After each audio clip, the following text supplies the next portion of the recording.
So hello guys, this is Shubham. आज हम आपको मैड वन का वीक वन करवाएंगे।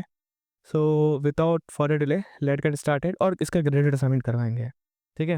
What is the client server architecture? Client server architecture किसे कहते हैं? देखो, इस वीक में जो है, वीक का लेक्चर नंबर 3 में जाओगे आप। सो यहाँ पे क्लाइंट सर्वर आर्किटेक्चर के बारे में बताया गया है।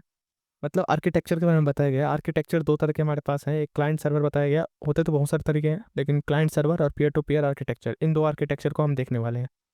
सो क्लाइंट सर्वर आर्किटेक्चर किसे कहते हैं?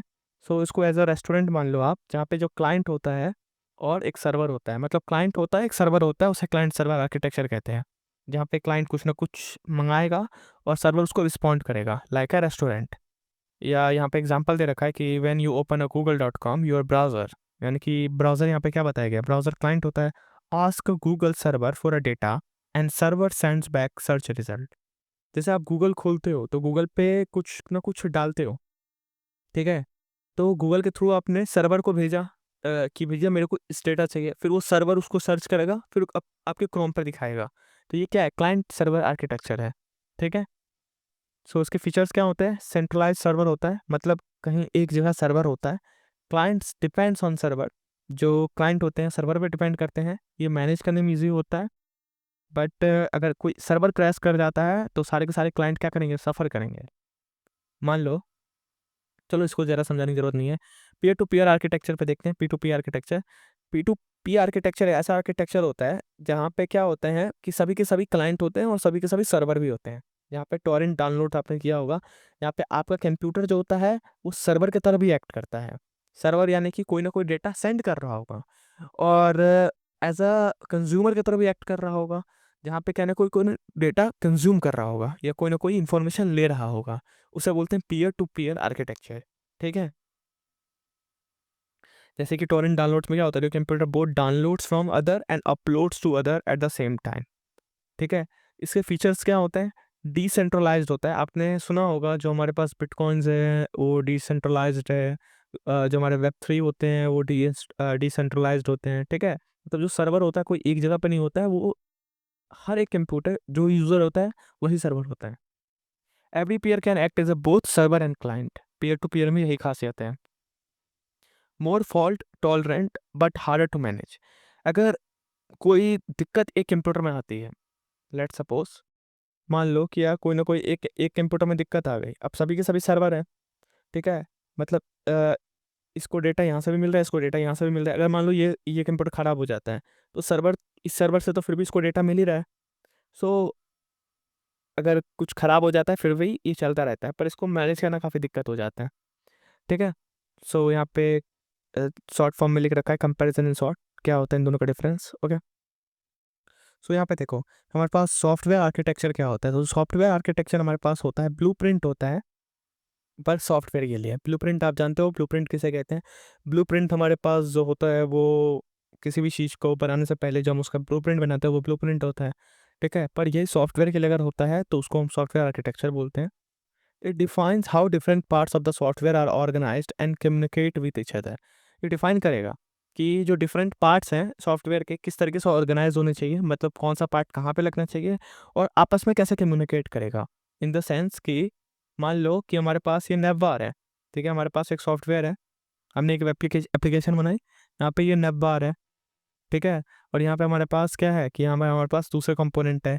अब मान लो कि मैंने इस पर क्लिक किया तो इस पेज पर लैंड होना चाहिए, कौन बताएगा? ये बताएगा हमारे पास सॉफ्टवेयर आर्किटेक्चर। ठीक है। लाइक एग्जांपल दे रखा है, in a shopping app one part handles products, another part handle payments, another part handles user account. That's a software architecture. What is a design pattern? A design pattern is likely a ready made recipe to solve common problems in coding. अब design pattern हमारे पास क्या है कि कुछ ऐसे problems होते हैं सॉफ्टवेयर में जो वापस आते रहते हैं। तो रेडीमेड सॉल्यूशन कोडिंग में उसे हम क्या कहते हैं? डिज़ाइन पैटर्न कहते हैं। ठीक है। A new way of every time, मतलब instead of inventing a new way of every time developer reuse this patterns. Definition है Wikipedia style, a general reusable. अच्छा, यहाँ पे एग्जांपल दे रखा है, you want to make only one object of a class like only one printer manager in window, so singleton pattern का इस्तेमाल कर लो। ओके। सो जो डिज़ाइन पैटर्न है उसका मतलब यूज़ क्या है? मतलब सेव टाइम, समय बचाता है क्योंकि हम रीयूज़ करते हैं उसी कोड को। Make codes clean and easier to understand, experience developer already know this patterns. ठीक है, ठीक है। अब हम आएंगे एमवीसी पैराडिग्म पे। सो एमवीसी क्या होता है हमारे पास? एमवीसी मतलब होता है मॉडल व्यू कंट्रोलर। अब जिनको नहीं पता होगा ये चीज़ क्या है, मैं उनको बता देता हूँ। तो जैसे कि आप एप्लीकेशन क्रिएट करते हो, करोगे, तो आपको 2-3 चीज़ें बतानी होगी। डेटाबेस कहाँ पे डालना है, उसके बाद कौन से राउट पे क्या खोलना चाहिए, जैसे ये राउट है, इस राउट पे ये पेज खुल रहा है, ये बताना पड़ेगा। और बटन्स के लॉजिक्स बताने होंगे, जैसे मैंने इस बटन पे क्लिक किया तो इस बटन पे क्लिक करने से क्या होना चाहिए, तो ये चीज़ बताना पड़ेगा। इसके लिए आप इस्तेमाल क्या करते हो? मॉडल, मतलब मॉडल हैंडल करेगा। व्यू हमारे पास जो होता है वो यूज़र इंटरफेस हैंडल करता है। और कंट्रोलर जो हमारे पास होता है वो डिसीजन मेकिंग यानी कि वो लॉजिक हैंडल करता है। और व्यू और मॉडल को कनेक्ट करता है। ठीक है, इसको याद कर लो। नहीं समझ आ रहा है तो उतना ज़्यादा ज़रूरी नहीं है, मतलब समझना है इसको डेप्थ में। सो इतना समझ लो, मॉडल जो होता है हमारे पास डेटाबेस को हैंडल करता है, मतलब डेटाबेस को कनेक्ट करता है। व्यू होता है app screen video browser food. Controller क्या करता है? दोनों को कनेक्ट करता है, बस इतना समझ लो। ठीक है, वैसे हमारे पास एमवीटी भी होते हैं, अगर आप आगे जाके पढ़ोगे। जो जेंगो इस्तेमाल करता है वो हमारे पास होता है M V T architecture, model view template. ये बाद में देखेंगे, ठीक है, ये अभी कोई काम का नहीं है। तो यह एम का मतलब याद रखो बस।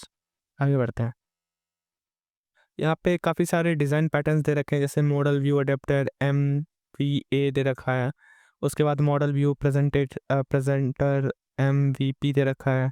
यहाँ पे MVVM दे रखा है, PAC दे रखा है, वगैरह वगैरह। अब यहाँ पे ये जो हमारे पास लेक्चर 5 है, यहाँ पे इंट्रोडक्शन टू वेब है, platform of choice of one choice वगैरह वगैरह। सो हिस्टोरिकल बैकग्राउंड दे रखा है कि टेलीफोन आया था ना 80-90 में। उसके बाद हमारे पास पैकेट स्विच नेटवर्क्स आने लगे, जहाँ पे वायर्स के थ्रू डेटा को सेंड करने जाने लगा। फिर हमारे पास ये आया।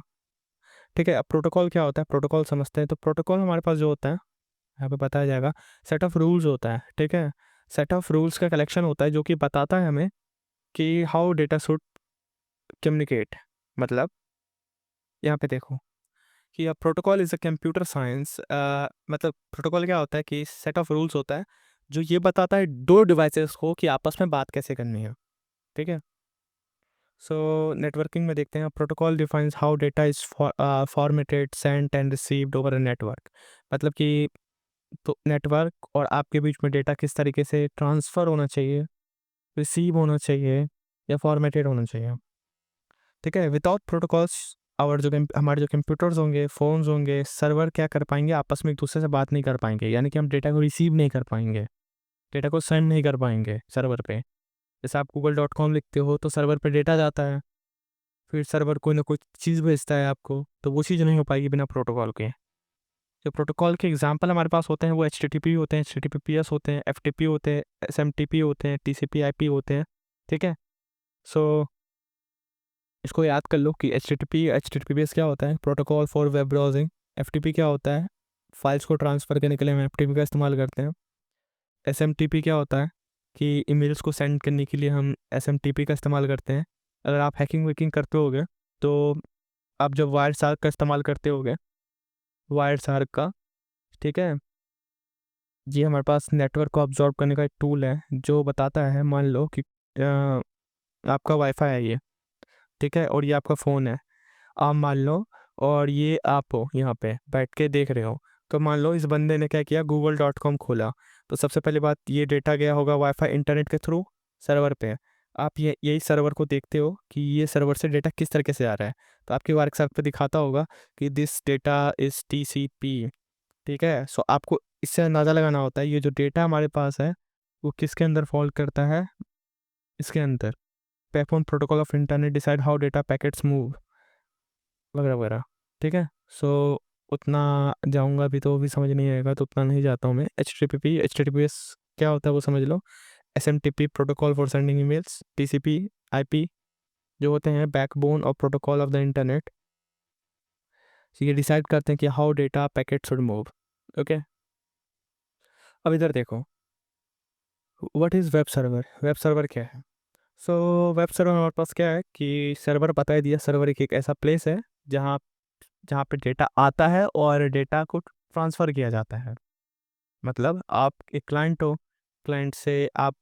हो, डेटा कहाँ पे होस्ट हो रखा है? सर्वर पे। तो आप सर्वर के पास सर्वर को हिट करते हो, जैसे लिखते हो www.google.com, तो सर्वर पे ही जाता है। सर्वर बताता है अरे भैया ये तो गूगल खोल रहा है, फिर वो आपको भेजता है और आपको गूगल खोलता है। इस तरीके से होता है, ठीक है। सो ऐसे सिंपल सर्वर अगर क्रिएट किया जाए, वेब सर्वर, सो कैसे क्रिएट करेंगे? इस तरीके से ये कोड लिखेंगे, बिन हैशटैग। और देखो, सर्वर पे जो हम बात करते हैं, कोई ना कोई रास्ता होगा बात करने का, ठीक है। तो उस रास्ते को हम पोर्ट बोलते हैं, ठीक है। उस रास्ते को हम क्या बोलते हैं? पोर्ट बोलते हैं।